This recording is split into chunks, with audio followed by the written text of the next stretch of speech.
pessoas, tudo bem? Esse é o primeiro Psicóloga Pop em formato de podcast, onde cultura pop e psicologia se encontram.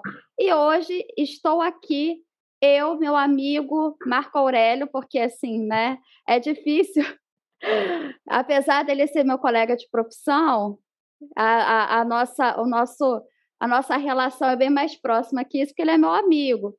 Né? Então, eu vou deixar que ele se apresente para vocês e fale sobre a área de atuação dele. O nosso tema hoje é: precisamos falar sobre transtorno de conduta na adolescência. A gente vai aí falando um pouquinho sobre, precisamos falar sobre o Kevin em Cidade de Deus, mas também conversando muito sobre a experiência dele e um pouquinho também da minha experiência com adolescentes. Tá certo? Então, se você curte esse tipo de conteúdo, ajuda a gente a divulgar para gerar mais informação. Informação é sempre bom. Bom, Marco, se apresente, por favor, para as pessoas. Obrigado, Ariadne.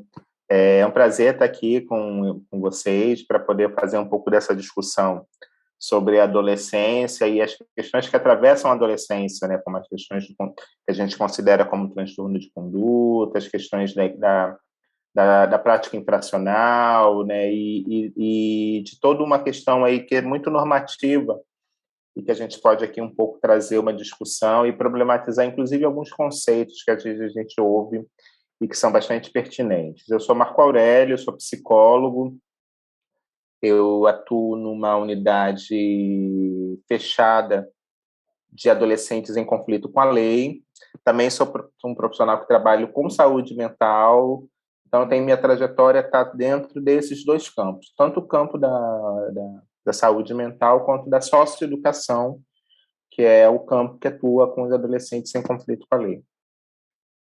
Ótimo. Então, assim, a gente tem 2 filmes que eu acho bem interessante da gente comentar. O primeiro é o Precisamos Falar sobre Kevin. Então, para quem não viu o filme, resumo em 1 minuto, que é falando sobre toda a história de um menino que no final do filme, gente, desculpa o spoiler, mas já tem muitos anos, mas vale a pena ver mesmo com spoiler.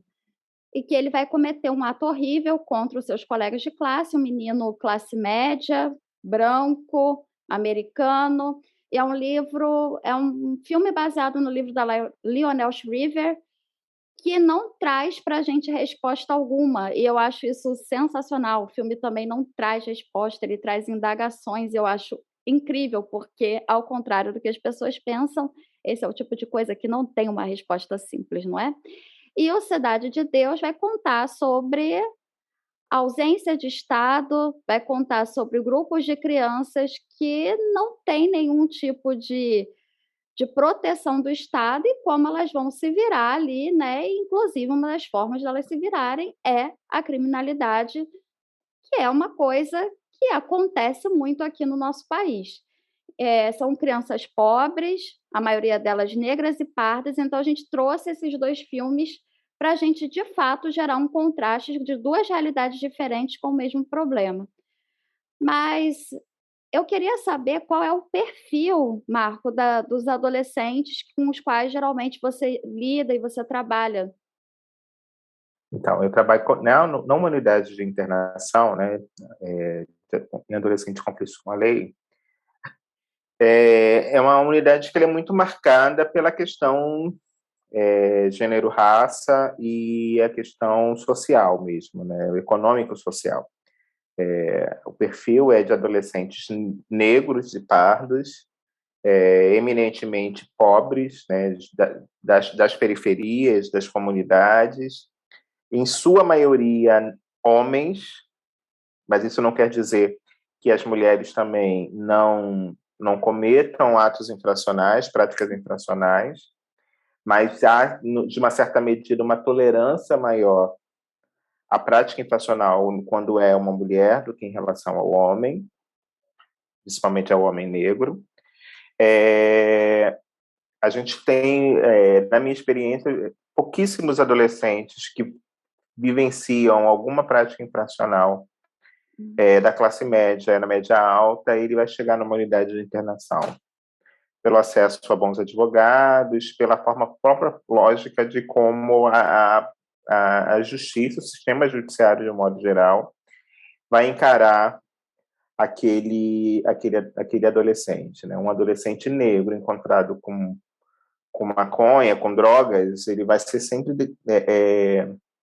entendido como um traficante ou com uma associação com tráfico. Se é um adolescente da classe média, média alta, ele vai ser um portador, então ele vai receber ali penas alternativas, nunca uma medida de internação.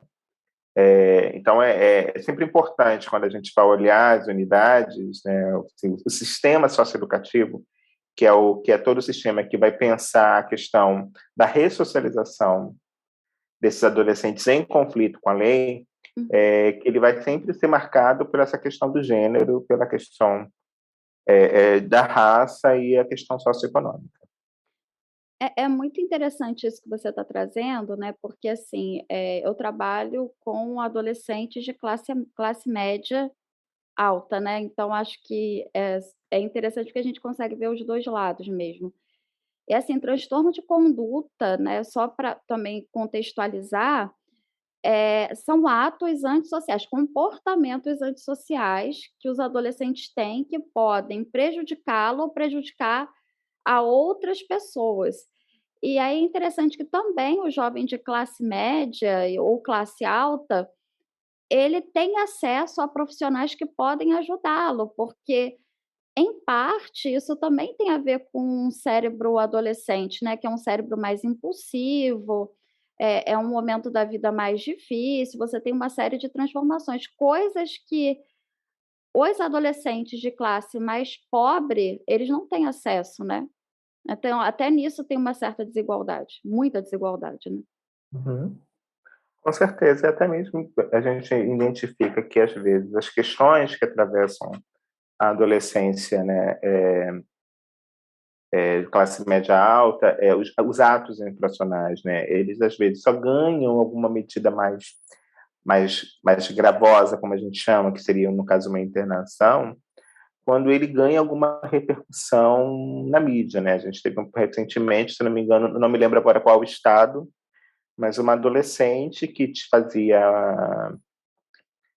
tiro em clube de tiro, né? Ela tinha uma prática incentivada pela família de tiro profissional, e ela atirou numa colega.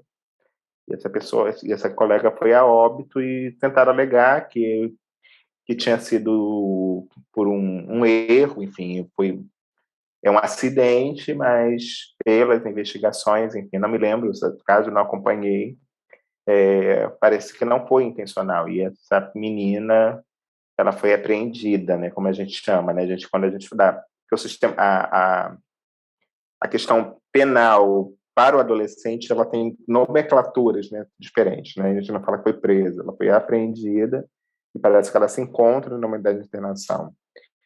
Mas isso são situações muito singulares, assim, que a gente vai ver pessoas, adolescentes, né, de classe média alta, média alta, sendo inseridos nesse sistema. E, na verdade, né, eu acho que é muito importante a gente pensar que a gente não pode, né, também entrar num sentimento vingador, né, de que todos precisam ter os mesmos julgamentos, mas é considerar o que a gente está entendendo como perspectiva de ressocialização. Será que, da mesma forma, será que não, esses adolescentes que são muito alijados de todas as questões que o Estado pode oferecer, de melhores condições de saúde, de educação, de inserção no mercado de trabalho, de moradia, desculpa, cabe a eles um julgamento mais gravoso quando, na verdade, a retirada deles da sociedade por um tempo maior é maior distanciamento da família, é maior impossibilidade, maior dificuldade dele a uma melhor escolarização e, com isso, consequentemente, de inserção no mercado de trabalho. Então, assim, entender a pobreza enquanto aquilo que a gente chama de criminalização da pobreza, né, como a solução para as questões sociais dos adolescentes infratores, né, como a gente chama aí no senso comum dos trombadinhas, dos menores abandonados, fazendo uso incessante de drogas como internação, a gente está entendendo que isso é falido, porque isso só aumenta a segregação, aumenta uma produção de jovens que vão alimentar, né, o tráfico todo esse sistema, né, criminal, inclusive os presídios, né? É muito comum os adolescentes que a gente acompanha nas unidades de internação e depois a gente tem notícias que eles estão nos presídios. Eu acho também que tem uma fantasia, assim, muito perversa de que algumas pessoas nascem boas e outras pessoas nascem ruins, né. E aí a pessoa, né, quando a gente questiona, ela acha que é meramente uma coincidência as pessoas que ela julga serem ruins, né. Já vi gente falando a semente do mal, essas sementes do mal serem pessoas Uhum. pobres, negras, desfavorecidas. Então, eu estava lendo para até para fazer esse podcast mesmo, para a gente fazer esse bate-papo, um perfil de quem está lá, né, no Degase, né, enfim, nesse centro.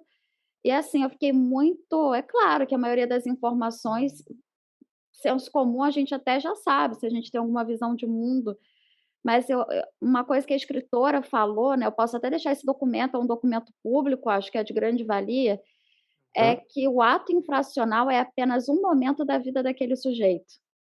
Ele tem outras coisas, ele tem afetos, ele tem família, ele tem a escola, ele tem uma série de outras coisas para além do ato infracional que ele cometeu. E uma coisa muito interessante é que esse jovem, que não é visto pela sociedade no geral, ele só é visto pela sociedade e pela mídia quando ele comete um ato infracional. Então ele é invisibilizado o restante do tempo, mas quando ele comete um ato infracional, aí sim ele é posto nessa lupa, mas sem ver todo o entorno dele, né, todos os pedidos de ajuda que de alguma forma ele já fez antes e que foi negado pela sociedade no geral, porque é muito mais fácil a gente se eximir disso e falar: "Ah, não, fez porque é ruim mesmo, fez porque já nasceu ruim, né, fez porque já nasceu psicopata". E, assim, eu acho assim, essa coisa da psicopatia foi tão banalizada, né, as pessoas falam de uma coisa que elas, não compreendem bem, mas que usam para justificar determinadas coisas, que as pessoas não conseguem, perceber que ali tem um ser humano que, né, tem as suas necessidades, teve suas necessidades negadas, e que a gente enquanto pessoas que acreditam, a gente tem que acreditar na reabilitação e a gente como sociedade tem que lutar pela reabilitação, né, a gente não quer mais mais pessoas encarceradas não é a solução para o nosso problema enquanto sociedade, né, muito pelo contrário. Tem uma coisa que você estava falando, eu estava lembrando de uma dinâmica que eu fiz na Universidade. Eu fiz um grupo com os adolescentes e eu dei uma folha em branco. E eu pedi para que eles escrevessem 3 qualidades dele e 3 aspectos negativos. Só que eu falei: eu não quero saber o que você fez, porque isso já está nos processos. Uhum, Eu quero que você fale de aspectos de vocês. E foi muito interessante, porque eles ficavam olhando para aquela folha e eles não conseguiam escrever nenhum aspecto positivo, e nem mesmo aspecto punitivo, que não fosse aquilo que é o sempre dito sobre eles: o preto, o favelado, o bandido, o assassino, o a pessoa que é má. E é muito interessante porque eles trazem muito isso. A gente fala que isso não é só uma vivência de quando eles estão internados. São adolescentes que vivem todos os tipos de violências institucionais, por morar na comunidade, pelas violências que perpassam ali a relação dele com a polícia e com o tráfico, as violências familiares, as questões, muitas das vezes, da escola, que lidam com esses adolescentes de uma forma completamente preconceituosa e não tolerante, inclusive, às dificuldades deles. Então, são adolescentes que ouvem o tempo inteiro que eles não têm valor, uhum. que eles não têm perspectiva, que a perspectiva deles é, no máximo, trabalhar no Lava Jato ou ser um traficante. Então, quando você tenta trabalhar com eles, que eles são para que eles são, para além daquilo que dizem que eles são, eles não sabem dizer.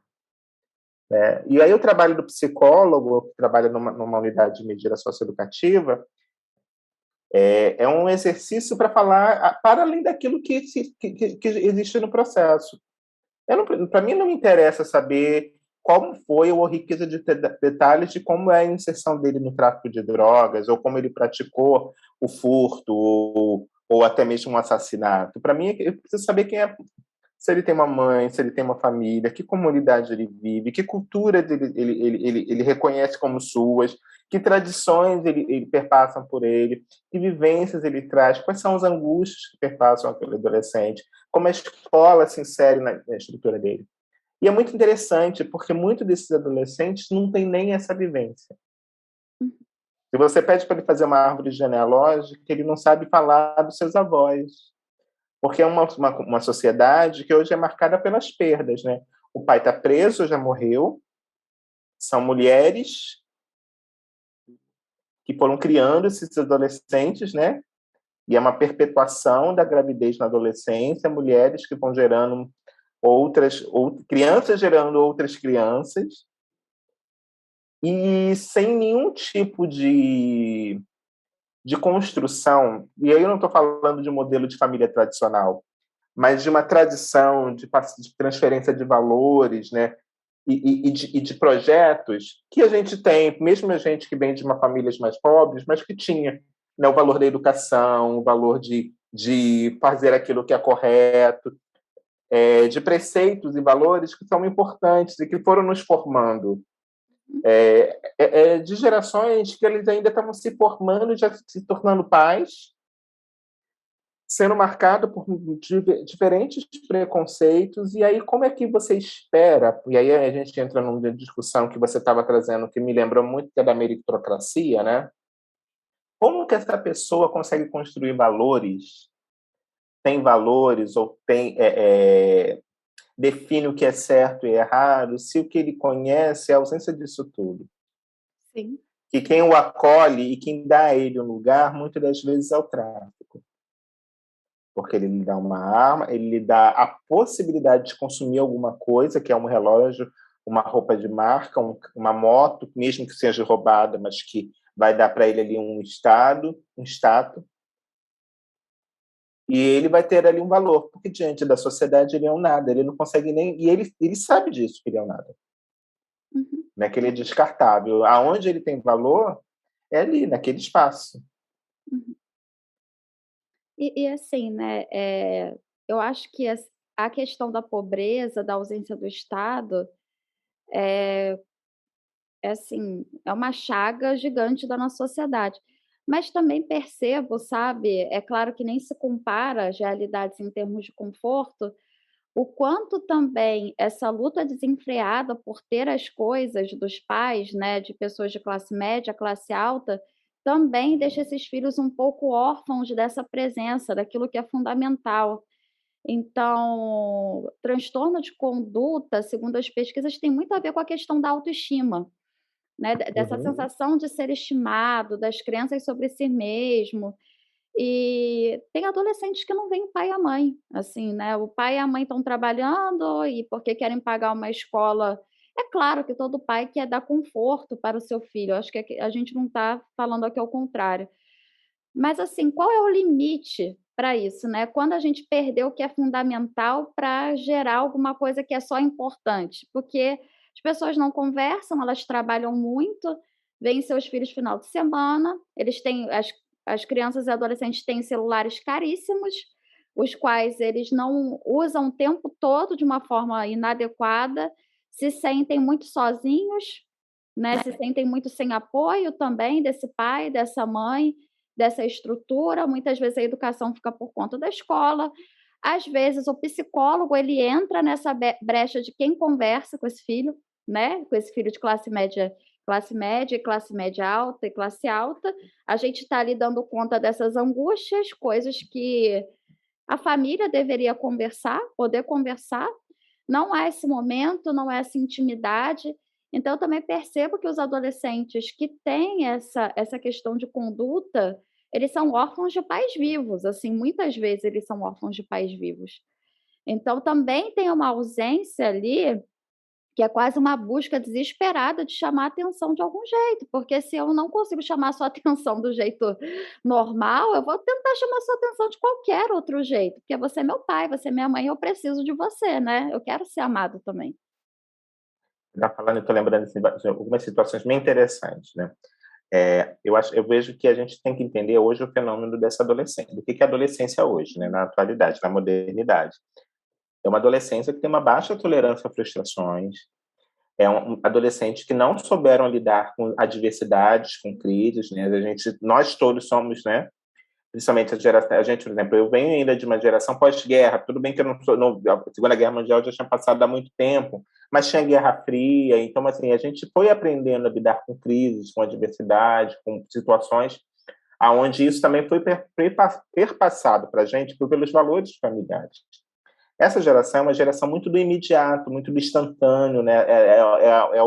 É a velocidade da tecnologia, a coisa de não saber esperar, de não conseguir, não tem que se construir nada, tudo é dado no imediatismo. E aí a gente vê todos esses fenômenos dessa adolescência, que são as automutilações, o suicídio na adolescência, e as questões existenciais, que são muito mais intensas do que a gente vai viver nos fenômenos da adolescência no passado. E aí isso é muito marcado, inclusive, pelas práticas infracionais. Ela entra na adolescência hoje muito nessa necessidade de comunicar esse desconforto com o mundo. Uhum. E, da mesma forma, com o modelo de família, que hoje também não se empodera do seu lugar de construtor de valores e de limites e de regras importantes à convivência. Você falou muito bem quando você diz da família de classe média, e não é só a família de classe média, que ela delega ao outro, seja o Estado ou alguém pago, algum técnico, a responsabilidade de dizer ou de estabelecer regras ou valores para os seus filhos. É muito comum um pai ir para o conselho, eu tenho muito acesso ao contato com o conselho tutelar, um pai levar a criança no conselho tutelar para o conselheiro tutelar ameaçar o filho de que se ele não estudar, ele vai para um abrigo.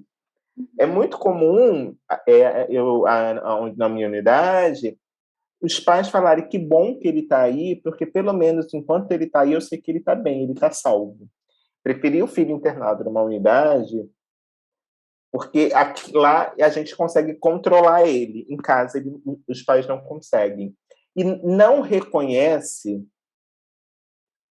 essa responsabilidade, né? A gente estava comentando esses dias que a gente tem muitos pais de Instagram, né? Que ele vai, sai com o filho, tira foto, faz uma postagem linda, meu filho e minha vida, mas no final de semana quem cuida é a avó, Uhum. a creche ou a empregada. Mas não quer nem saber se ele está com fome, se ele está com sujo, se ele está com as necessidades dele. O orgulho de ser pai é somente uma coisa plástica, mas ela não é real com todas as implicações. E isso vem de todas as classes. É tanto dessa mãe adolescente que se viu grávida e que está perpetuando uma história de gravidez precoce e não sabe o que é maternidade, família, paternidade, mas nas gerações de classe média, média alta. A gente tem alguns adolescentes de classe média, né?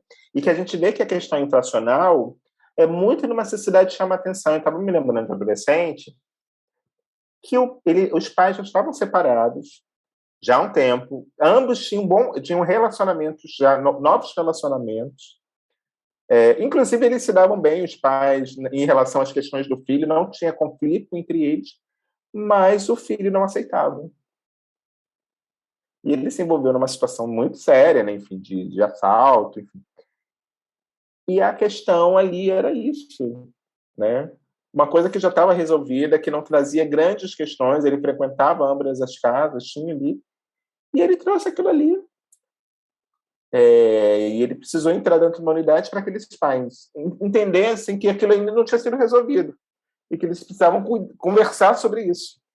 E a gente vê muitas situações que, às vezes, o ato infracional ele denuncia a ausência de diálogo, de comunicação em relação àquela família. Sim. né, e isso é É, muito comum. não, eu quero até contar uma experiência, porque assim, eu também acho que adolescente vai fazer bobagem. E é por isso que pai e mãe existem, né? Por isso que a gente não é filhote de girafa. A gente é ser humano, a gente precisa de acompanhamento. Então, eu falo para os pais assim, né? Porque uma das perguntas é quando saber o que é da adolescência e o que, que é um transtorno de conduta. Então, um transtorno de conduta é uma reincidência repetida, né, é um conjunto de comportamentos, né, que vai ali gerar uma situação mais grave, né. Mas isso não quer dizer que o adolescente ele não vá fazer coisas erradas. Então eu vou contar uma história minha aqui de adolescência. Eu lembro que uma vez eu estava, muito afim de um CD, né, aquela família pobre, classe média pobre, sabe, classe C, classe C. Eu vim da classe C. E eu queria muito aquele CD de uma série e tal, e minha mãe mandou eu lá no caixa eletrônico, lá no Carrefour, para poder pegar o dinheiro e pagar umas compras. E aí eu fiquei muito tentada e eu peguei R$ 15 para comprar o CD, né. Comprei o CD, mas não sou uma pessoa muito esperta, porque minha mãe obviamente percebeu que eu tinha pego R$ 15, porque ela sempre pediu extrato. Gente, mas foi uma situação, assim, que ela sentou, né, aquela coisa muito da mãe da baixada, da classe C, e ela me deu uma espinafrada, entendeu? Falou: "Olha, Uhum. você não pode fazer isso, né, isso é errado, você está roubando da sua mãe, você está roubando dos seus irmãos, você tem que me perguntar se você pode ou não pegar, e eu posso até te dar, mas o que você fez foi errado". Mas ela falou um tanto, né, e tinha essa coisa muito de, se você vier da escola com uma coisa que não é sua, a sua mãe ia fazer você ir lá na escola devolver isso, e tudo isso dá trabalho, porque eu imagino que minha mãe podia ter falado assim: "Ah, R$ 15, ela queria tanto esse CD, sabe, nem vai ser uma coisa que vai desfalcar a família, né, ah, vou aqui dar uma brigadinha leve, mas vou deixar para lá". E aquilo dali foi tão forte para mim, assim, que eu nunca mais nossa, eu nunca mais peguei um centavo de ninguém sem pedir autorização. Então, a educação ela é um ato de repetição, né, ela cansa também, né, eu imagino que para os pais cansa, eu imagino que para minha mãe cansava esse ato de repetição, de ter que estar Uhum. cuidando de tudo, olhando o caderno, olhar o que está fazendo. Eu comecei a namorar muito cedo, meu marido também, aí tinha mais essa questão, né, minha mãe, minha Uhum. sogra, meu sogro, todo mundo ali, aquela coisa. E eu percebo muito isso, né, de que essa ausência, né, ou essa entrega da educação das crianças, os pais eles não sabem o que fazer. "Ah, meu filho fez tal coisa, o que que eu faço?". Conversa, muitas vezes eu tenho que falar assim: "Você senta e conversa com ele. O que que você acha que você deve fazer? O que que você acha que é importante falar naquele momento? Você acha importante ele ficar de castigo? Né, perder alguma coisa como uma consequência natural do que ele fez ali, né?". Como é que a gente vai passar os valores para esse indivíduo? Então, assim, o transtorno de conduta, ele está muito, muito ligado a toda essa dinâmica familiar, de fato, da falta de comunicação e também desse entendimento de que educação é um exercício árduo, não é um exercício fácil. Então, quando Não, você vai ter um filho, você vai ter que repetir várias vezes a mesma coisa para ele. Ele não sabe, né, porque às vezes eu sinto que os pais, eles querem a mágica dos 18 anos. Você conhece o teorema da mágica dos 18 anos? É assim: meu filho acordou com 18 anos, ele é um adulto completo, ele não vai fazer mais nada de errado, ele vai trabalhar, vai ser responsável. Eu não ensinei nada, não ensinei num banco, não ensinei ter uhum. responsabilidade, ele não lava um copo dentro de casa, mas fez 18 anos, vai acontecer essa mágica dos 18 anos. E essa mágica não acontece, a adolescência ela é uma preparação que é cansativa para os pais e assim, faz parte da vida do seu filho, como ser recém-nascido e não poder fazer nada sozinho também faz parte da vida daquela criança, né. Eu costumo dizer que a gente tem que ensinar mais nossos filhos a se frustrarem. Uhum. porque a gente, às vezes, a gente vive num país muito violento, numa cidade muito violenta, e a gente realmente tem uma necessidade de proteger, né, Uhum. as crianças de muitos aspectos, né? Porque hoje não é só violência armada, mas é pedofilia, é uma série de coisas, né, que a gente fica com muitas desconfianças. Mas a gente precisa ensinar as crianças e os adolescentes a se frustrarem Uhum. e a lidar com frustração como algo da vida, não como algo desagregador, mas como algo que produz potência, inclusive na necessidade da gente construir resiliência. A gente vê uma juventude que não tem isso, né? Acho que você tem visto isso, eu também tenho acompanhado. O que a pandemia tem provocado para essas crianças e adolescentes? Porque o isolamento e tudo que atravessa tem produzido para eles um sofrimento que tem trazido, e a gente ainda não tem dimensão das consequências disso para o desenvolvimento deles. E principalmente para essa geração que já eram gerações muito individualistas, muito isoladas, muito virtuais, né? E pouco presenciais. E a ausência da escola, que é o espaço mais importante de socialização, o que isso está produzindo para essa geração. Uhum. Então a gente ainda vai ter aí, vai colher ainda, infelizmente, os efeitos disso. Mas eu estava lembrando do filme que você estava sugerindo, que precisamos falar sobre Kevin, e eu lembro de uma questão, assim, realmente não lembro muito bem do filme, mas eu lembro muito que o filme é muito centrado na perspectiva dos pais, né? Então, os pais muito numa A da questão mãe, de né, que a da mãe é a mãe, única que principalmente, sobreviveu a ele. isso, de uma culpa absurda do que ela tinha feito para que o Kelvin tivesse feito tudo o que ele fez.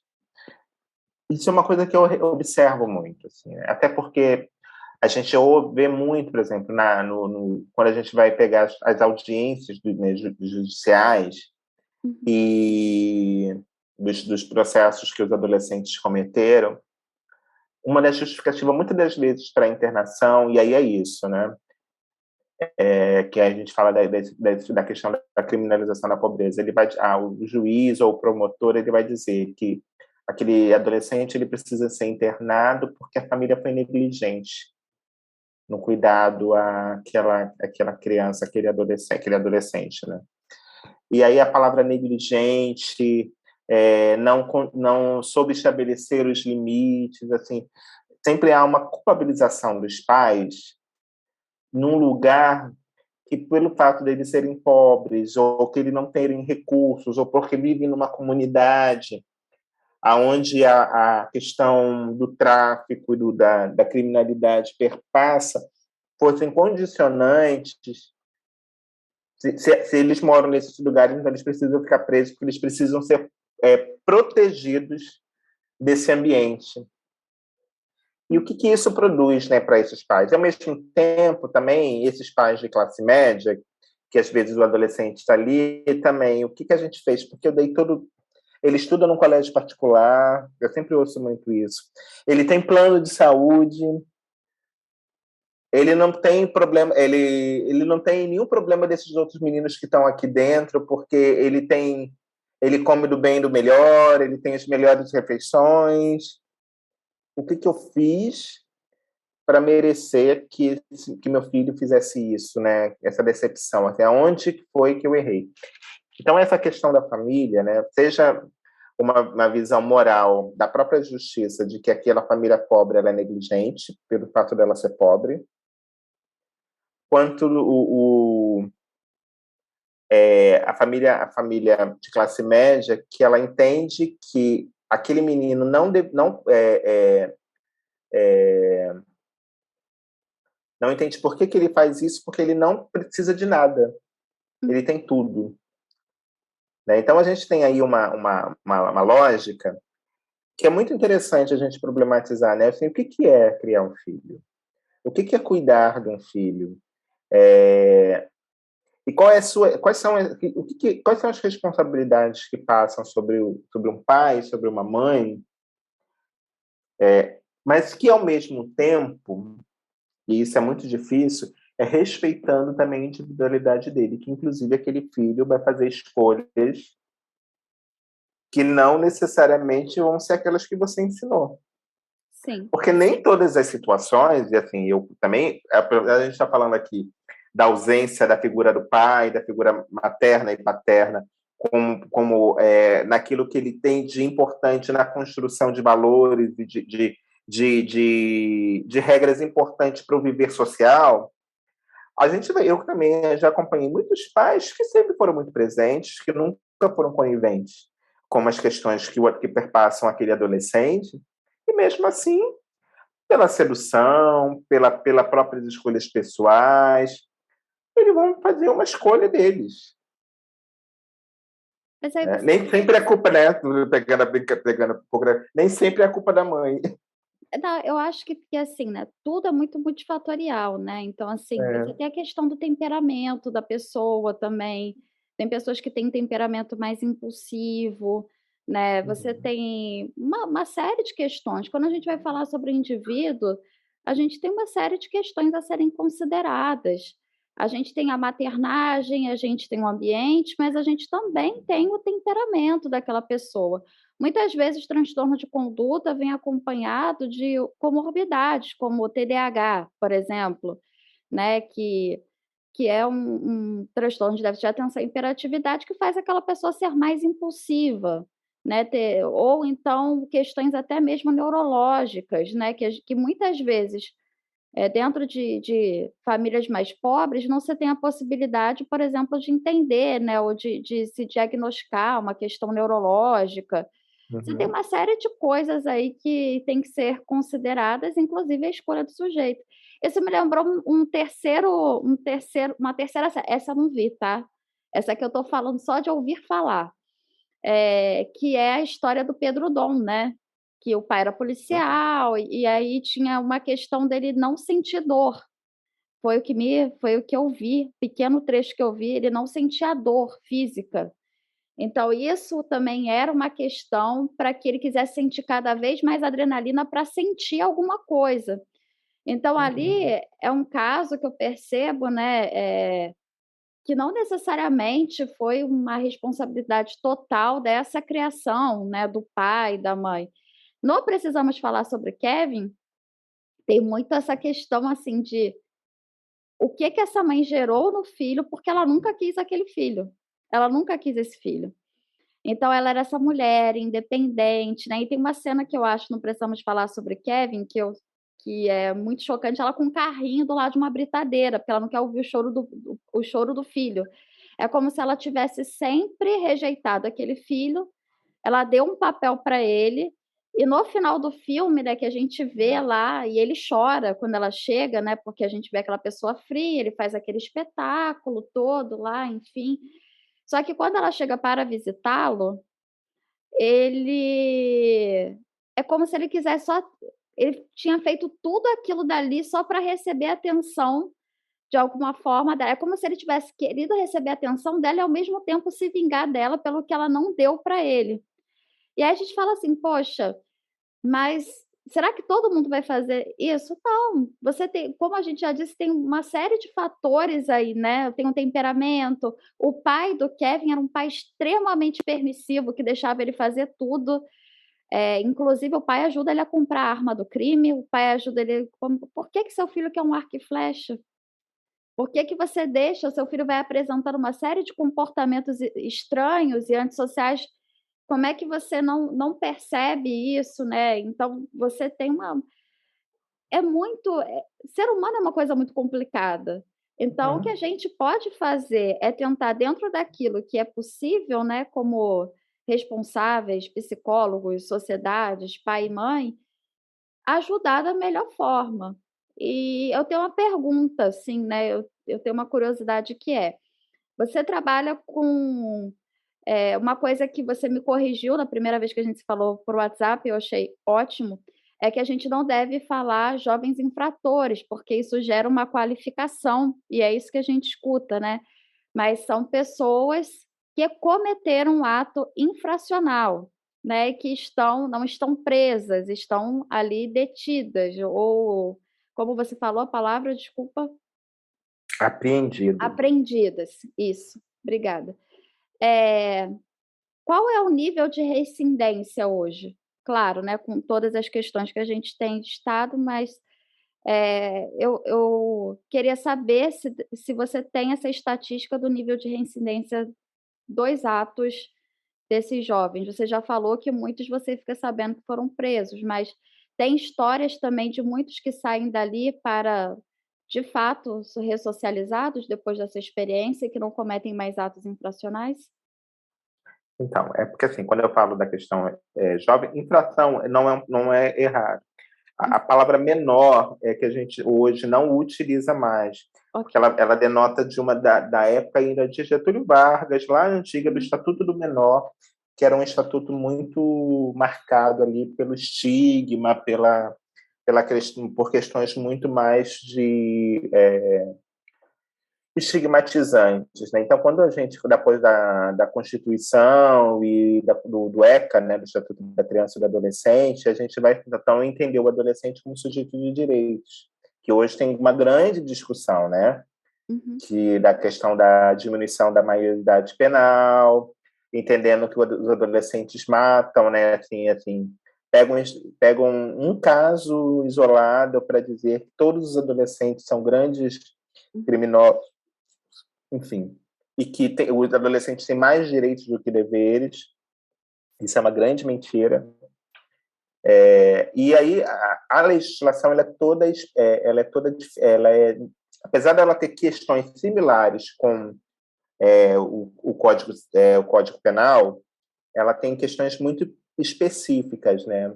Por exemplo, você só pode ser imputado de um crime a partir dos seus 12 anos. Se você é uma criança aí menor do que 12 anos, e mesmo que você faça algo que possa até ser grave, ela é uma pessoa inimputável. Ela uhum, não vai nunca responder, não vai ser apreendida em função daquilo que ela cometeu.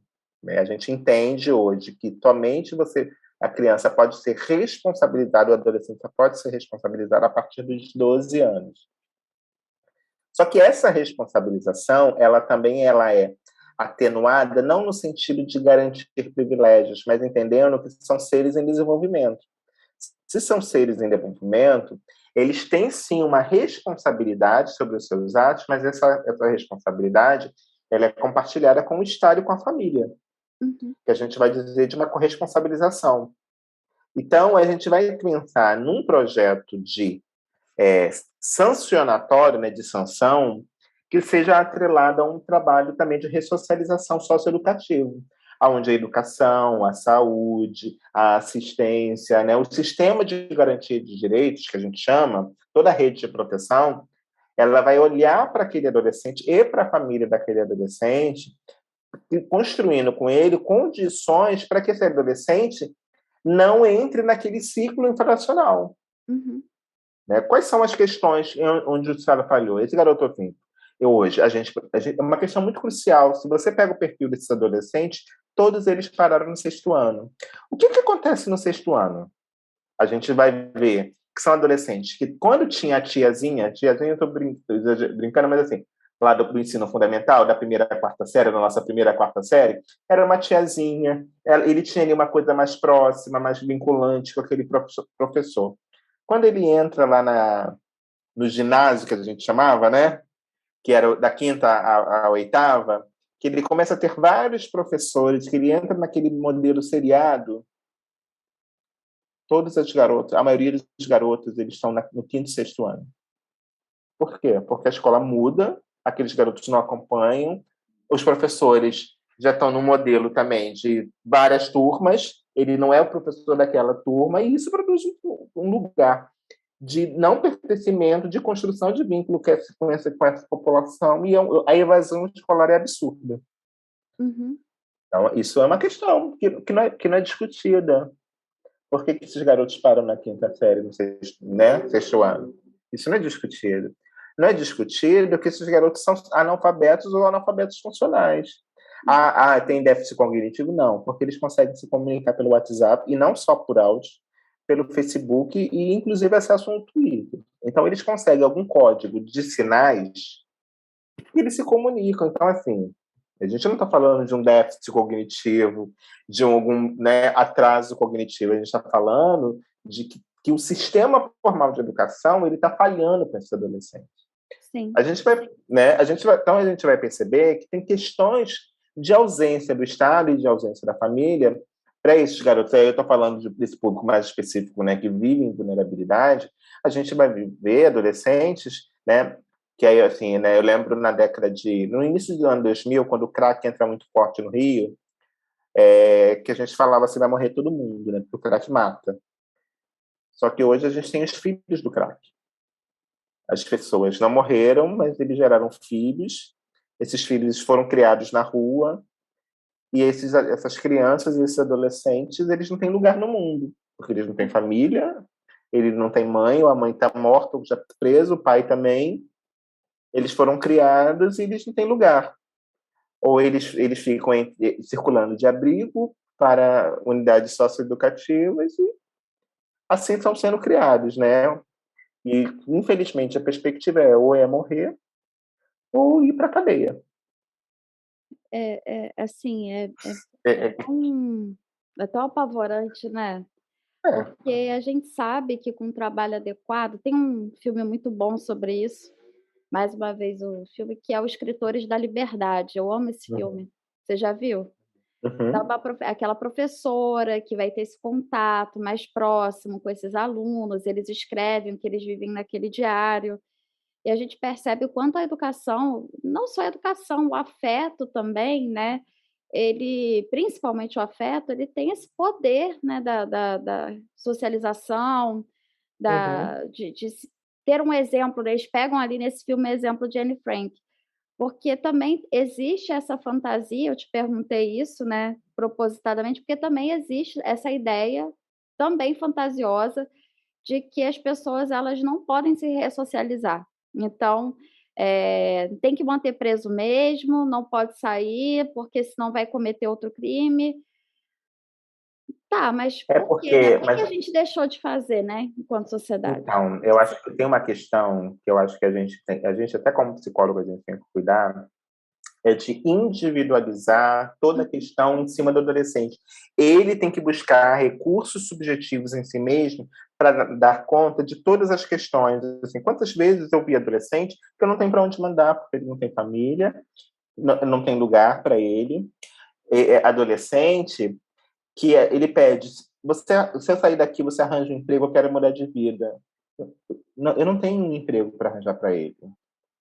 Então, assim, como ele lida com um Estado, eu já fui em audiências com o juiz fala, olha, agora você sabe, ó, você sabe como que é ficar preso, e você agora completou 18 anos, então, se você sair daqui e você fizer mais alguma coisa, você vai para a cadeia. A cadeia é 10 vezes pior do que onde você está. Então, você toma tendência. Só que esse garoto, quando ele vai para a rua, ele não tem emprego, ele vai viver na miséria, ou muitas das vezes ele não vai ter nenhuma família. E aí o Estado diz para ele que ele tem que mudar de vida como? Uhum, E aí, quando ele chega lá, quem vai acolher ele? É o tráfico que vai lhe dar para ele uma arma, vai lhe dar para ele uma casa, vai dar para ele comida e minimamente condições, né, muito entre aspas aí, de existência. Vai dar um lugar para ele, um lugar de pertencimento. Você é nosso. uhum. Porque a gente não permite que essas pessoas sejam cidadãos.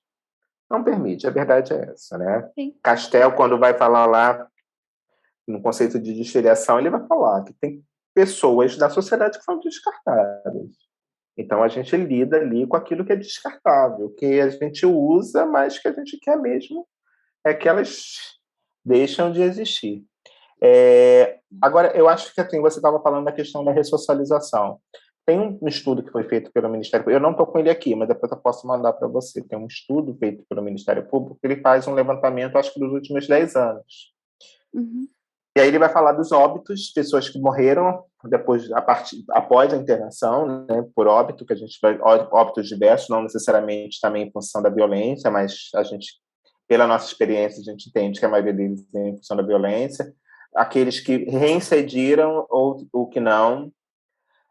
Os números são muito relativos, assim. Você tem, sim, uma taxa grande de reincidência, mas a taxa de reincidência é naquele público específico que é extremamente vulnerável, Uhum. né? Aquele adolescente que vive uma história de extrema vulnerabilidade, em situação de rua, ou com laços familiares completamente fragilizados, e com a ausência total de Estado de uma rede de proteção, a capacidade de reincidência dele é muito maior. Um adolescente mais escolarizado, a reincidência é bem menor. Um adolescente que tem um núcleo familiar mais forte, fortalecido, a reincidência é menor. Então, dizer que a reincidência, que é isso, quando eu falo de individualizar, é dizer que aquele garoto é um vagabundo, que ele não quis, ele quis reincidir porque ele é mau, e você não considerar os aspectos sociais, né, que o contexto que aquele se insere é muito perverso. Uhum. Porque aí, quando a gente fala que um adolescente ele comete um ato infracional, ele não comete sozinho, ele comete junto com um coletivo, que é o Estado, a família e a sociedade. E todo mundo tem que se implicar nesse processo. Tanto que quando o adolescente chega, a gente tem um documento que a gente chama de Projeto Individual de Acompanhamento, que é o PIA. Esse projeto individual de acompanhamento, a gente vai construir um projeto de vida com ele, que é difícil para qualquer um. Eu mesmo, se eu for agora sentar, escrever, desenhar um projeto de vida meu, eu não vou saber construir. Eu vou ter várias interrogações, mas para um adolescente. Só que esse projeto de vida não é só o adolescente, não é ele deixar de roubar, deixar de usar droga. Assim, o que o adolescente tem que se responsabilizar, porque ele também precisa ser responsabilizado, ele não é só uma vítima da sociedade, mas o que o Estado tem a oferecer para ele como garantias? O que a sociedade vai fazer para incluí-lo como um verdadeiro cidadão? O que a família tem a contribuir na construção de uma rede de proteção também afetiva e forte ali para ele? E aí esse projeto ele tem que incluir todo mundo tem que se responsabilizar. Não é só aquele adolescente que sozinho ele tem que sair dali e conseguir sozinho lidar com todas as questões que atravessam ele. Uhum. Entendeu? Então, quando a gente fala, e que é a mesma coisa também do sistema penitenciário, se você vai olhar também a reincidência, ela vai estar muito ligada à vulnerabilidade, à miséria, à extrema pobreza, à baixíssima educação. Como que uma pessoa fica 30 anos dentro de uma cadeia, né? Claro que a minoria que fica tanto tempo assim, mas que fica muito tempo, essa pessoa não é escolarizada, continua analfabeta, sem um curso profissionalizante, sem nenhuma expectativa de quando sair de inserção em mercado de trabalho. O que você espera? Como que essas pessoas vão se inserir depois novamente? Uhum. Então, Assim, o Drauzio, ele impossível, fala né? do Estação Carandiru, que é um livro que eu Aham. já li algumas vezes. Uhum. Eu achava interessante, eu acho interessante. Depois vi o filme também, que é tristíssimo. Ele fala que quando ele foi trabalhar como médico, ele passou a ver essas pessoas como pessoas, né, e a entender ali qual era o contexto, a saber da história dessas pessoas. A gente não está dizendo que essas pessoas não devem ser responsabilizadas pelo que elas fazem, de maneira nenhuma. Mas a gente também tem que entender o seguinte, né, porque países nórdicos, vou pegar aqui a Suíça, a Suécia, eles têm um índice de criminalidade muito menor do que a nossa. As pessoas de lá são diferentes, nós são seres humanos, como nós, né, não é porque é europeu, né, que aí é outra qualidade de ser humano, não, a qualidade de vida, né, o IDH, toda a estrutura aqui é diferente, é que proporciona que essas pessoas que o índice de criminalidade seja menor. E aí eu vou entrar numa pergunta espinhosa, porque eu tenho que entrar, né. O que você acha da redução da maioridade penal? Eu também vou dar minha resposta para não te dar esse abacaxi aí sozinho, eu sei que a Eu gente vai sou contra. Não que eu não ache que um adolescente de 17, de 18 anos não saiba do que ele está fazendo. Não porque ele é uma vítima da sociedade. Eu não sou contra, porque a gente vai construir cada vez mais espaços de segregação, Uhum. de uma postura moralizante e carcerária, né, de exclusão, que muitas das vezes é perpetuado pelo próprio judiciário, fugindo totalmente de uma lógica de ressocialização. O ECA não funciona, não é porque ele é ruim. O ECA não funciona porque nenhuma política pública no Brasil funciona como ela deve ser, como ela deve funcionar. O SUS não funciona como ele deve funcionar. As leis de diretrizes e bases de educação não funcionam como deveria funcionar. E a socioeducação, que é o SINASE, né, o sistema da socioeducativo, ele não funciona como ele deveria funcionar. A gente deveria ter unidades menores, com adolescentes próximos a municípios, integrados a um sistema educacional e social totalmente institucionalizado, e forneça condições para aquele garoto realmente não se insira em todas as questões que atravessam o desenvolvimento dele, que não é só trabalho, mas também educação, cultura, lazer. Ele se reconheça como cidadão, porque só como cidadão que a gente consegue construir sentimento de pertencimento. Se eu não me reconheço como cidadão, e eles falam isso, eles separam quem é o pessoal do tráfico e quem é de morador. Eu não sou morador, eu respeito o morador. Uhum. Só que quem é cidadão, ele vai cuidar, ele, né? Em tese, né? Ele cuida da sua casa, mas ele cuida também do seu quintal, ele cuida da sua rua, ele tem responsabilidade coletiva. Coisa que, na verdade, que no Brasil a gente está perdendo, inclusive, para quem é, bem entre aspas, cidadão de bem, né? Responsabilidade coletiva. As pessoas não querem nem se vacinar, mas né, as regras, o processo civilizatório, né, as regras de civilização, elas vão dizer que o cidadão ele vai ter sempre um senso de responsabilidade coletiva, ele não é só individual. Mas isso você precisa construir, esse ser cidadão, Uhum. né? Isso não é algo que é dado. Uhum. Então, e aí é importante que seja. E o que se tem hoje é um projeto que quer só criar a estigmatização. Até porque, se a gente for pegar os crimes hediondos, né, crimes hediondos, crimes graves Como, mesmo, por assim, exemplo, o caso do Champinha, que é sempre um caso isso, que utilizam, né, é, então é vou até 2, trazer o nome aqui. 3%. É 2, 3%. Não é a maioria. Não é nem. É insignificante quando você considera o contexto de adolescentes internados. É, assim, a minha opinião é a mesma que eu só até porque, assim, o presídio é porque eu acho que essa opinião ela tá numa outra crença, assim, né, vou Uhum. levantar isso.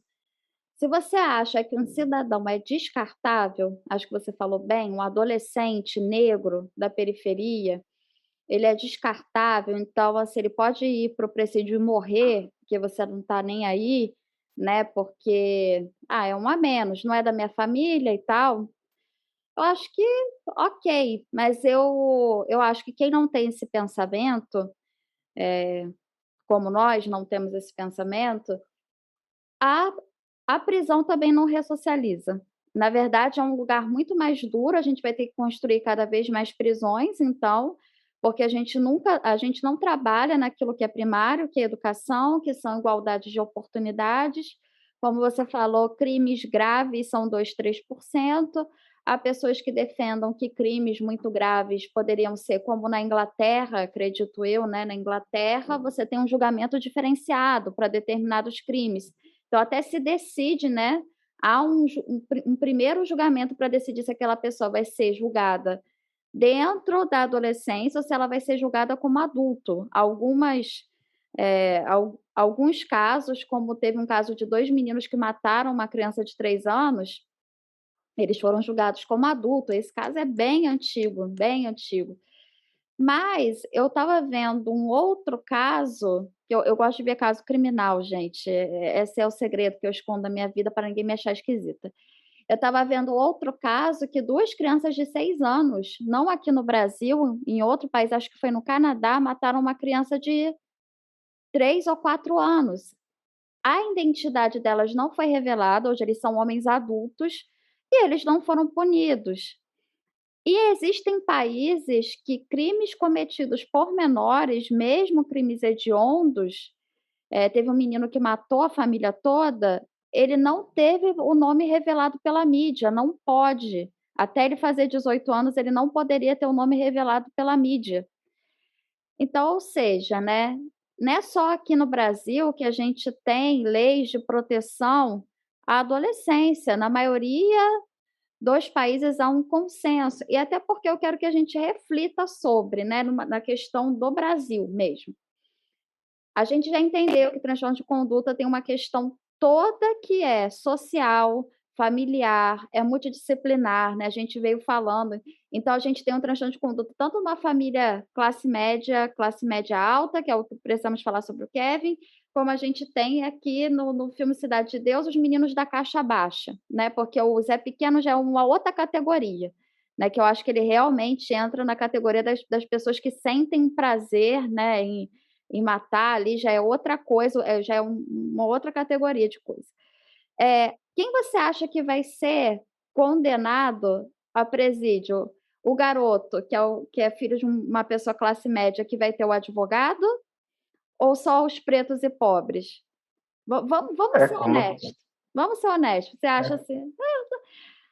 É igual se tiver pena de morte aqui, o nosso sistema ele não funciona, né? Então, nos Estados Unidos, que é um lugar que todo mundo fala, ai, tem pena de morte, que acha maravilhoso, não sei o quê. A quantidade de erros, se você parar para ver aquela investigação criminal ali, tem um programa que se chama Até que se prove ao contrário, que vê uma série de barbaridades da justiça americana, muito mais para homens negros e pobres, obviamente, né? Então, assim, qual é a condição que a gente tem como país hoje de fazer um trabalho que seja justo nessa questão, que não seja um trabalho enviesado? Nenhuma. Né? E qual vai ser o benefício da gente lotar mais as prisões se elas não ressocializam? Muito pelo contrário, você vai ler os livros, né, do Drauzio e várias outras pessoas, você vê que ali a pessoa entra de um jeito e sai pior, né? Muitas vezes, porque precisa se virar lá dentro. O Carandiru fala muito disso. Então, assim, a gente não tem nem estrutura para diminuição da maioria. Se a questão não for ética, se não for científica também, né, porque cientificamente a gente fala que não é um adulto, que seja pelo menos a questão prática de que a gente não tem e tem uma estrutura. questão que a gente esquece: esses garotos vão sair, Sim, eles não vão ficar presos, porque a gente tem uma mais ideia, raiva né, do a mundo. coisa do descartável, né, de que a gente vai botar lá e aquelas pessoas vão deixar de existir, elas não vão deixar de existir. Elas vão sair, elas vão voltar para a sociedade e, Com mais e elas vão raiva. voltar como, né? Eu acho que isso é uma questão. Acho que eu queria abordar uma outra coisa, que eu acho que você também falou um pouco, até pensando nesses 3, 5%, a gente tem sim ali algumas questões que a gente pode pensar, né, clinicamente, até mesmo como psicólogos, que eles trazem para a gente ali certa curiosidade, um certo interesse mais no sentido de um olhar mais de pesquisador, né? São aqueles garotos que cometem crimes mais hediondos, assim, com algum quadro, com algum grau ali de rituais, enfim, que aí são perfis muito diferentes de tudo isso que a gente está conversando. A gente Sim. está falando de uma outra ordem, né? Que aí algumas pessoas vão chamar de psicopatia, alguns de quadros ali de sociopatia, ou mesmo de condutas sociais, né, de uma certa inabilidade social. Esses, para mim, são também um grande desafio, porque a gente não tem, na verdade, um projeto, não um projeto, mas um modelo de trabalho que lide com essas questões, que não seja simplesmente prender. Uhum. Mas como que você trabalha? Como que você atende esses garotos? Porque assim, eu como psicólogo que trabalho numa unidade de internação, eu não sou perito. Eu não trabalho com diagnóstico. A minha função ali não é essa de definir grau de periculosidade de qualquer adolescente. A gente está ali num acompanhamento institucional, muito numa articulação entre a rede de cuidados do município onde esse garoto se encontra e também com a família, construindo ali toda uma rede de proteções para quando ele saia dali, ele tenha ali uma possibilidade de continuidade de cuidado. Claro que enquanto ele está ali, eu vou estar lidando com as questões que atravessam ele. Então, as questões de sofrimentos, de angústias, e mesmo se apresenta algum quadro de transtorno mental. Se for de uma ordem muito grave, de muita desorganização, a gente até faz uma indicação de que ele não continue na unidade, né? Um quadro, por exemplo, de uma esquizofrenia, enfim, ou alguma coisa que está ali num quadro de desorganização maior que impede ele, inclusive, ali a capacidade dele de ficar ali numa convivência mais coletiva. Mas esses garotos que têm essas inabilidades sociais, que vêm com é sempre uma questão, porque são garotos. Que aí é isso, né? Assim, a gente tem muita questão. Às vezes, alguns juízes perguntam, né? Esse garoto tem possibilidade de cometer um crime novamente? Eu não sei se ele tem. Ele tem traços que nos denotam atenção. Mas a gente também tem muito neurótico que é traficante, que está envolvido com quadrilhas de roubo de carro, de carga, e que a gente sabe que vai sair dali, não só, eu não estou falando nem só na socioeducação, mas no sistema penitenciário também, e vai continuar. Então, assim, pelo fato dele ser, entre aspas, maluco, eu vou dizer que ele tem mais possibilidade de sair, de cometer um outro ato infracional, e por isso ele precisa ficar preso, do que o neurótico, que a gente sabe que ele também tem a mesma possibilidade de reincidência. Então, assim, o fato dele ter uma conduta diferente, né, ou um transtorno de personalidade, vamos dizer assim, já é, por si, eu acho que aí é uma questão ética, que eu não vou responder, por si só determinante. Por exemplo, a gente tem quadro, acho que o próprio Champinha, não me lembro, tem uns 2 ou 3 casos de adolescentes que eles continuam internados. Isso foge à Constituição, porque a gente no Brasil não tem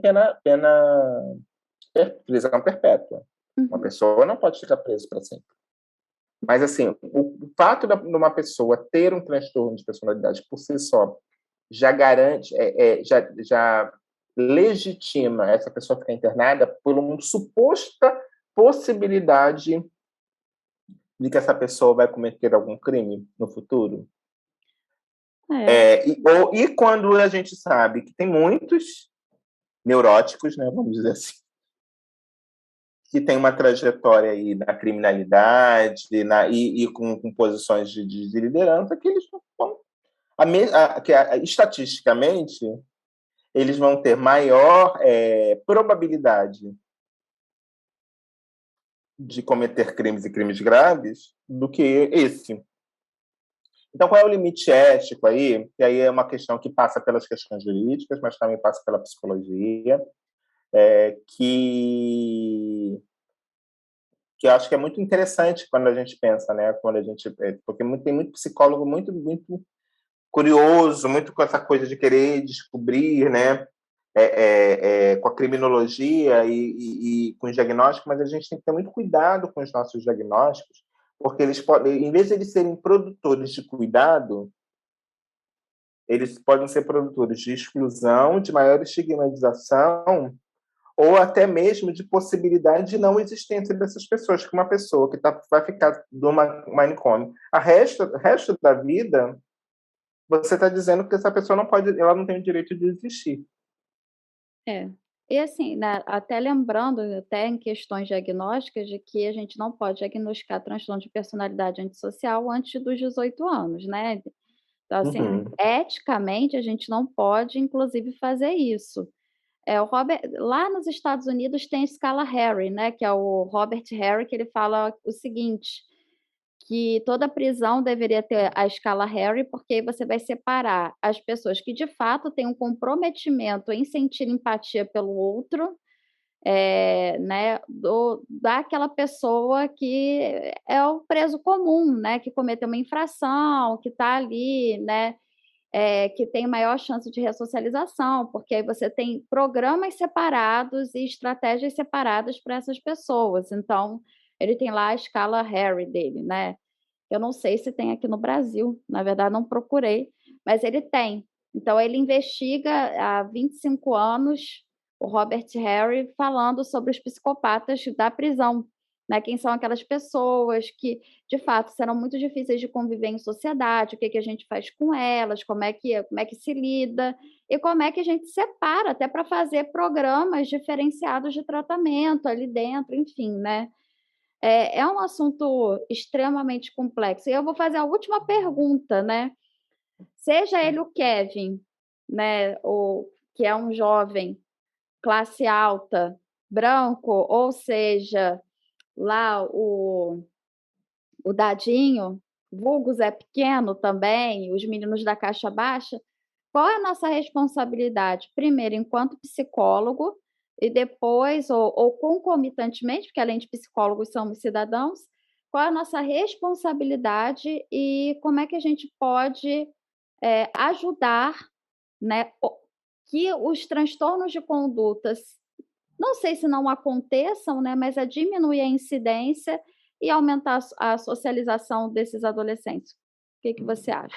Então, eu acho que a gente tem que sentar, acho que como psicólogo, a gente eu trouxe essa questão, porque eu acho Sim. que a gente tem que ter muito cuidado, né? Até porque a gente está muito vivendo essa coisa de criminal minds, essas coisas assim, de uma visão muito de série, que às vezes a gente entra em umas coisas muito fantasiosas. Muito cuidado com o nosso fazer profissional, né? Uhum. Quando eu atendo um adolescente, inclusive que eu vejo que ele tem ali questões sérias mesmo, né? De transtorno de personalidade, ou mesmo de violência, de questões ali. Eu tento sempre fazer um exercício para que o meu documento, quando eu falo de uma avaliação, porque a gente tem que fazer avaliações, enviar relatórios para o judiciário para subsidiar ali as decisões com relação à medida dele.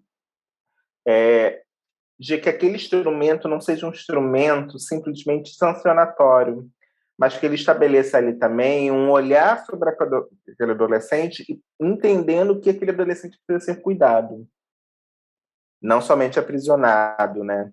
Uhum. Então, isso é um exercício, porque às vezes a gente é muito seduzido por essas questões, aí, como você falou, né? De querer diagnosticar, estabelecer os graus de periculosidade, muito nessa coisa de olhar aquele ali como um objeto de pesquisa, esquece que é um sujeito, Uhum. com todas as suas multiplicidades. E que o nosso lugar, enquanto psicólogo, é sempre aquele que oferece um apoio ao sofrimento, né? É um olhar sempre de cuidador, né? Sempre a quem eu estou a serviço, eu não estou a serviço do juiz, eu não estou a serviço do advogado de defesa, eu não estou a serviço do promotor, eu estou a serviço daquele garoto que está ali, que é um sujeito com as suas questões, que vão atravessar e que eu vou construir, vou tentar construir, seja na minha avaliação, que ela é resultado de um trabalho que eu tenho que fazer com ele, de cuidado com ele. Como que eu vou trabalhar? Como que eu vou... E aí é para além das técnicas psicológicas, mas como eu construo empatia com ele? Como que eu vou trabalhar as questões da vulnerabilidade social que aquele garoto vivencia? Eu tenho um caso assim bem específico, só para concluir, mas para a gente pensar um pouco nessa questão. Um adolescente que ele vivenciou, na verdade, assim, é uma história que se repete por muitas vezes. Ele veio de famílias muito vulneráveis, viveu pessoas usuárias de drogas, que viveu muita violência até os 5 anos, ele e um irmão. a gente não tem o relato de o quanto de violências e situações, mas eles chegaram para o acolhimento institucional, para o abrigamento, já num quadro muito crítico de situações de violências, de doenças, enfim, de um agravamento, né, de pais que não tinham nenhum tipo de cuidado, completamente negligentes, e eles vão para a adoção.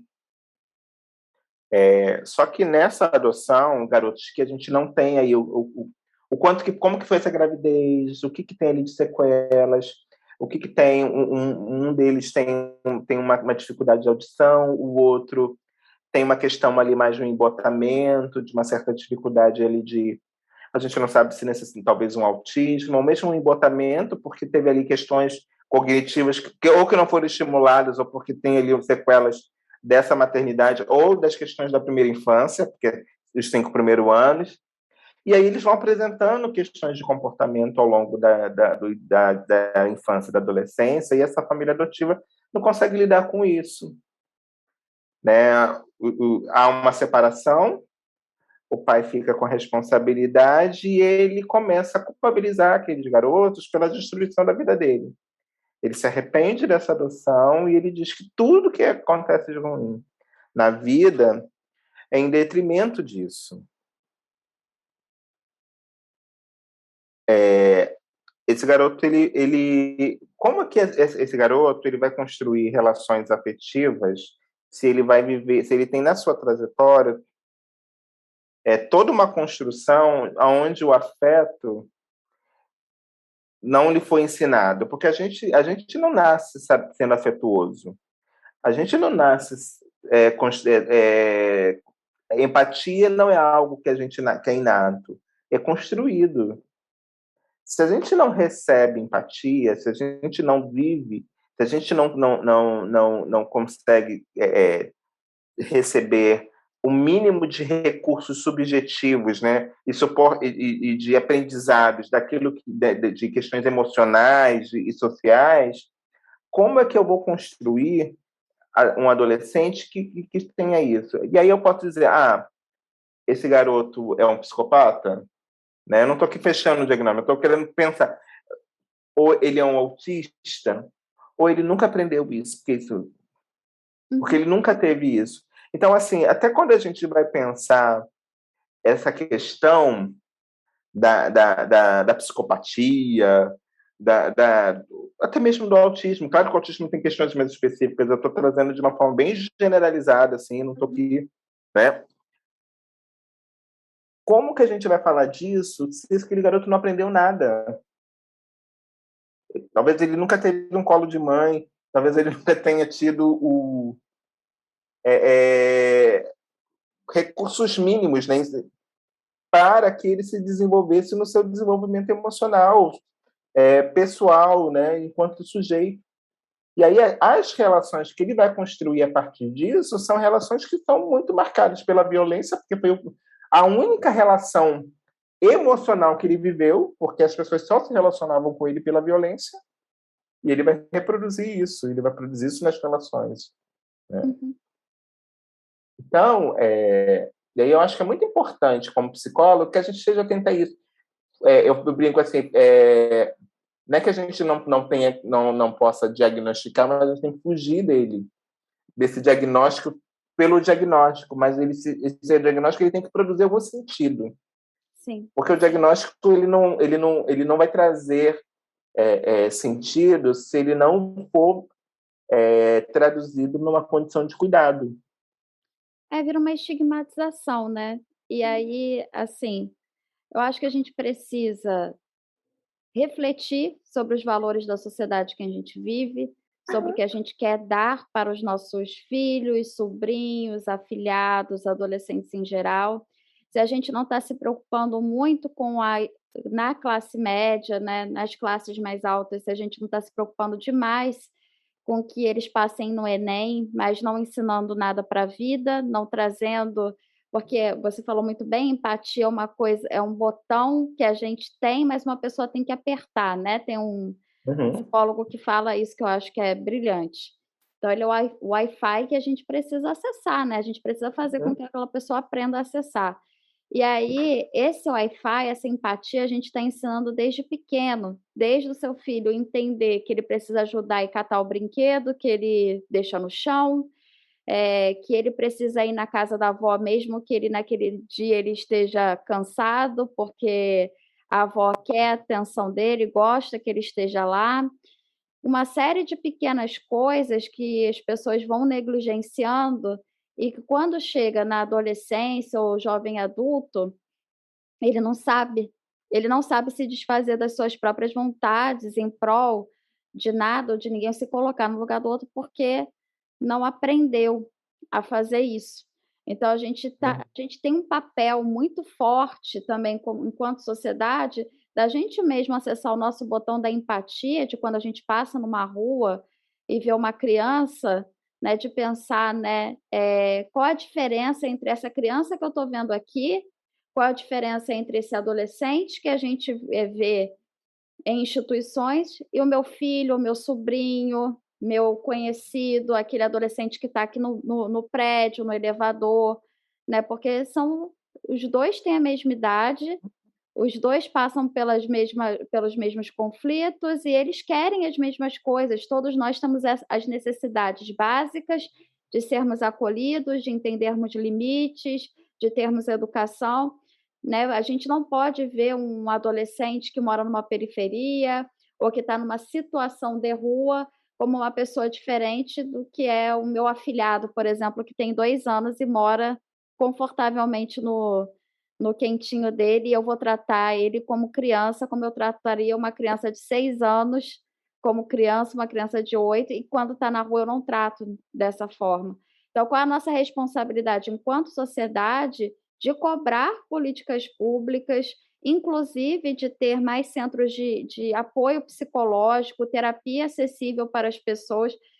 E aí eu vou repetir uma coisa que eu falei sobre o Setembro Amarelo. Setembro Amarelo, para mim, eu achei a ideia ótima, mas enquanto a gente não tiver acesso psicológico para todos, inclusive adolescentes da rede pública, a gente vai estar com um discurso muito esvaziado, porque a gente fala: "Ó, se você tem depressão, você tem que se tratar", mas você se trata como, se você não tem condições financeiras? O que você faz da sua vida? E aí esse discurso é esvaziado e a gente sente que fez a nossa parte. Tudo bem, a gente fez uma parte da parte que a gente deveria fazer, que é cobrar que todos tenham acesso igualitariamente a serviços de saúde pública, de qualidade. E aí falando sobre, né, eu queria trazer uma história que eu acho que é legal para a gente finalizar esse podcast, sobre transtorno de conduta, enfim, condutas, antissociais, porque eu acho que é uma história interessante, aspas, de superação, de ressocialização. Tem aí um documentário no YouTube chamado A Ira de um Anjo, que mostra uma garotinha e fala assim, e muitas vezes, assim, uns títulos bem clickbait, garotinha psicopata, é uma entrevista com uma garotinha que ela fala que maltrata o irmão, e ela fala sem nenhum tipo de emoção, e ela foi adotada por um casal, que é um casal religioso, né, o pai batia nela quando ela tinha 1 ano, abusava dela desde que ela tinha 1 ano, uma história terrível, terrível. E aquilo Hum, dali ficou muito famoso de tipo: "Ai, como a criança já é ruim". Só que as pessoas nunca foram atrás dessa história de saber que hoje essa mulher é enfermeira, essa mulher ela tem um outro tipo de comportamento, e a vida dela melhorou muito.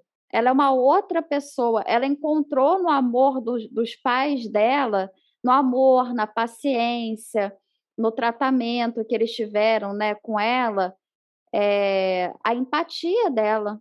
Ela tem outro comportamento completamente diferente a partir desse tratamento novo que ela recebe desses pais. E hoje é uma mulher que se formou, uma mulher casada, ela mudou de nome, inclusive por causa desse documentário, por causa da estigmatização, mas ela vive uma vida normal.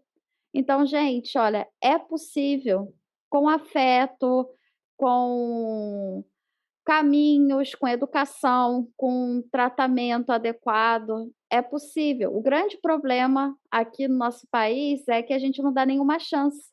Pode ser que muitos não aproveitem essa chance, mas se alguns aproveitarem, já seria maravilhoso, mas a gente precisa dar condições, igual foi dado condições a essa menina, que hoje tem uma vida já é adulta, tem uma vida normal, e ela diz que ela tem que para ela é muito doloroso ver aquele o documentário que está exposto aí no YouTube, né, que ninguém consegue tirar, que é na internet ninguém consegue tirar.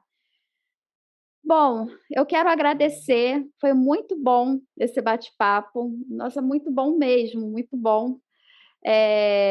Muito obrigada pelo seu conhecimento, foi maravilhoso.